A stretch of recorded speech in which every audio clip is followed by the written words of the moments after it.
probability method. So kanilhe ni siya nga paagi.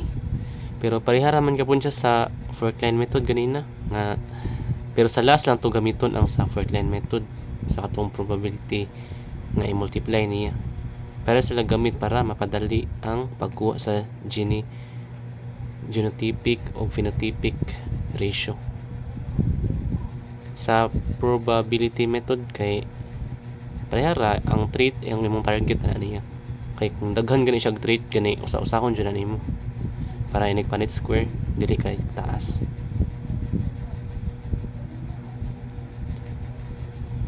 Example number 1, monohybrid cross ta. For example siya, parehara siya sa fourth line method nga kung example no. Kani ang given na to ani. Unsa man ni siya? Unsa may tawag ani nga genotype? Capital T ang usa ka allele, small letter t ang usa ka allele. Heterozygous.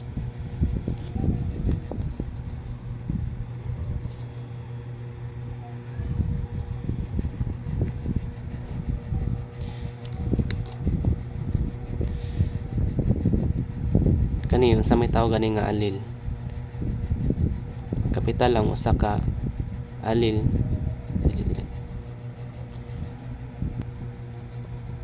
Heterozygous dominant.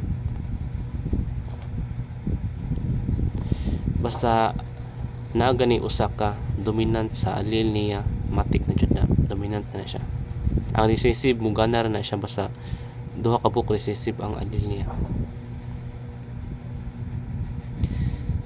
Monohybrid cross atong gamiton sa probability. Simple. Mogapon atong gikuha ang ilahang trait nila. Nya i-Punnett square dayon, nya i-FOIL method.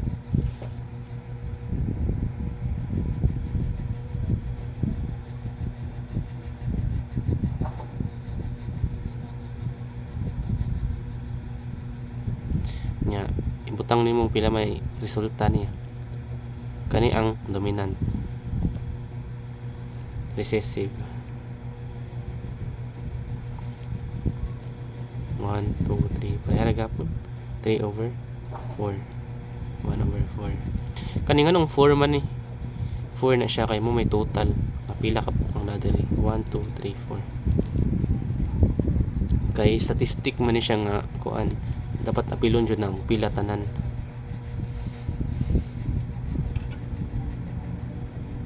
Nya mo na siya diri gi ato nang gilista.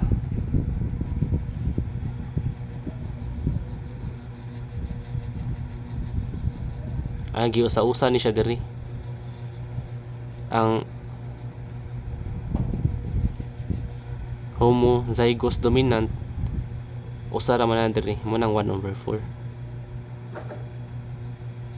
Nya ang heterozygous dominant kay duha man ang nasa Punnett square nga ni gawas mo nang 2 over 4. Nya ang recessive niya kay usa ra man na 1 over 4. Sama sa consulting nga ang tol gihapon ang heterozygous, bisag dili siya homozygous dominant. Kay naman usa ka allele niya kay naman siya dominant, so dito na siya dominant na tawag pud niya.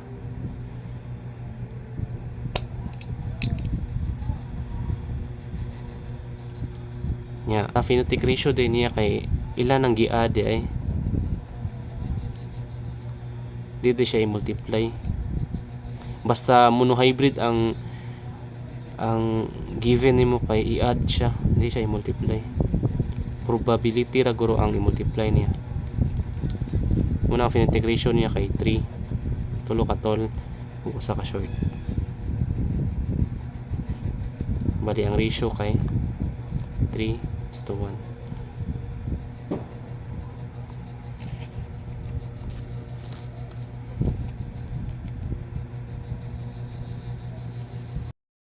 Ikaduha nga example kay dihybrid cross. Usa ganin ang dihybrid cross? Duha ka trait ang naniya. Sa monohybrid ganina kay usa to ka trait. Mo nang simple kay siya. Basta usa ka trait kay i-add na siya. Basta duha na ka trait dira na ka mag-multiply. Kay ganina kay sa monohybrid kay unsa may i-multiply nimo nga usa ra man to, di ba? So kani duha na ka trait diri na ta mag-multiply. Ang given na to kay dominant y o recessive nga y o dominant r o recessive nga r.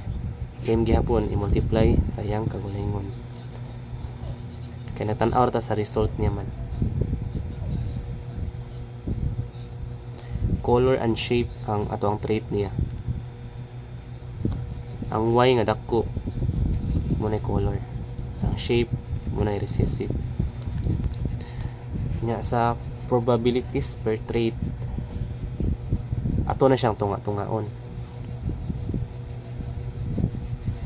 Sa atong trait na siya yellow, na siya green. Ang yellow kay dominant. Na siya yellow. Ang gamay nga y kay munay green. Ya, ang dominant nga r kay round. Ya, ang recessive nga r kay wrinkle. Importante ni siya ilista jud nimo. Ya, kauman ani kay kabalo naman ka sa given nimo. Imo ni siyang usa-usahon. Ang unat mag-unat ta sa color man ni siya. Yang kani kay shape. Mag-unat ani. Ipanit square na nato. Kay mo man ang gamit sa probability gud imong kwaon ang iyang ratio. Kung ako ng ratio, syempre kailangan dyan na ito magkuhan panit square. So, nakalista na sa table dali. Ito lang i-FOIL method.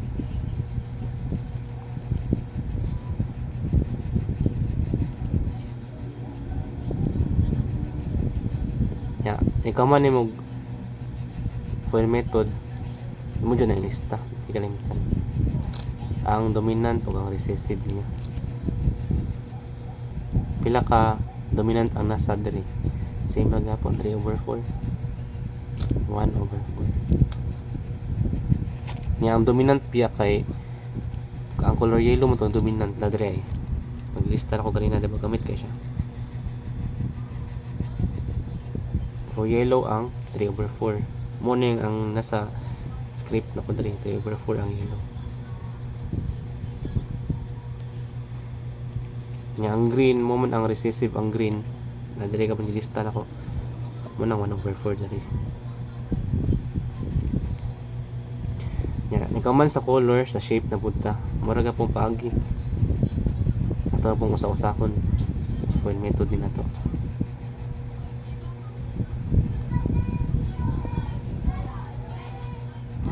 Nya atong ilista.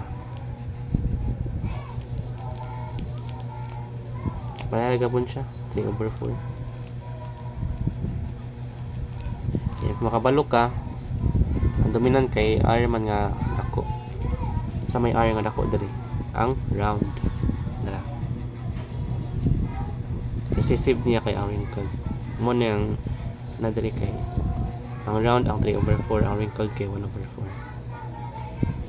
Ya mo diri na musod ang pag-multiply sa probability diri na mugawa sa mga ratio. So kung ganan tag yellow nga round,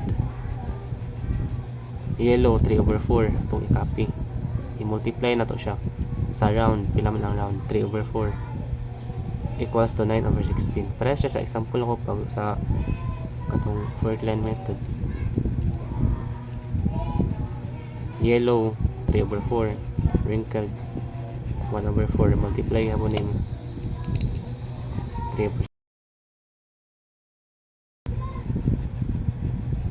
Mo na gamit sa probability kay kuhaon nimo ang pila ang nadiri mo man ang probability niya kani. Kung kung pila ka dominant ang makita nimo sa Punnett square, mo na siya ibutang nimo diri, mo na pinakagamit. Nga pag count niya kay mo na i-multiply nimo diri beta. Nga kinetic ratio niya kani ra imong tan-awon sa babaw ra ang numerator 9331. Basta ang given niya kay monohybrid kay i-add ra siya, dili ka mag-multiply kay usara man siya, good usara man ka trade. Pero kung duha gani ka trade kay imo na i-multiply. Nga ra ka simple ang probability.